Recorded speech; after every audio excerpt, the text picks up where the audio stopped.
since the vibration of my source energy is always up here, and since my vibration might be up here and might not, I control the contrast. If I let go of what I'm worried about and my vibration rises, then there's no contrast. But if I'm like a dog on a bone trying to fix some problem and focused upon what's wrong, then I'm introducing contrast by my introduction of my resistant thought to my own desire. How often do you want something and you believe the opposite? And what is a belief? A belief is just a thought that you continue to think. And why do you continue to think that thought? Because law of attraction keeps it active. So how do you get around that? There are a couple of ways. You could meditate, which means quiet your mind, which means the resistant thought subsides and then your vibration rises. Or you could daydream or appreciate, or you could get a lobotomy. You see, Esther's trying to decide whether she should ask them to tear a big hole in the roof and put big support beams into the roof that should have been there that have never been there, and shore that roof line up and shore those smokestacks up. Or what's the path of least resistance? To shore it up or to take the smokestacks down? And what we want Esther to understand is that those are not questions that she should be asking right now, because nothing about any of those questions does anything other than introduce extreme resistance into her equation. So she thinks, I have only two choices. Leave them up or take them down. We say, no, there's another one. Don't think about it. That's so hard. It seems like I should think about it. It seems like I'm responsible. It seems like I should think about it. And we say, that's because you're not factoring in the fact that we're all thinking about it.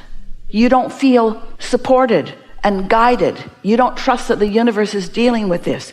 You haven't seen, you're not looking right now at the sequence of events that's even brought this to your attention. In other words, you're forgetting the well-being of your life experience, and you're choosing to be responsible and do the right thing. So choose this bad thought or this bad thought. There's no good scenario here. In either case, they have to make a big hole in the roof. In either case, they've got to bring a crane. In either case, great big beams have to be put into that roof line. In other words, it doesn't feel like there's any good choices from Esther's fearful place. But from our advantage point, they're all good places. Men get to play with a crane. They get to bring those cranes up there. They get to do things that they're good at doing. They get to figure stuff out. They get to work on this awesome house. They get to make a lot of money doing it. They get to please Esther. You see what we're getting at? You got to decide that you want to feel good and then find the thoughts that do feel good. And how do you know what thoughts feel good if there aren't any thoughts that don't feel good? Without resistance, how would you know? If your inner being weren't thinking a thought that is different than the thought that you're thinking, you couldn't even have negative emotion.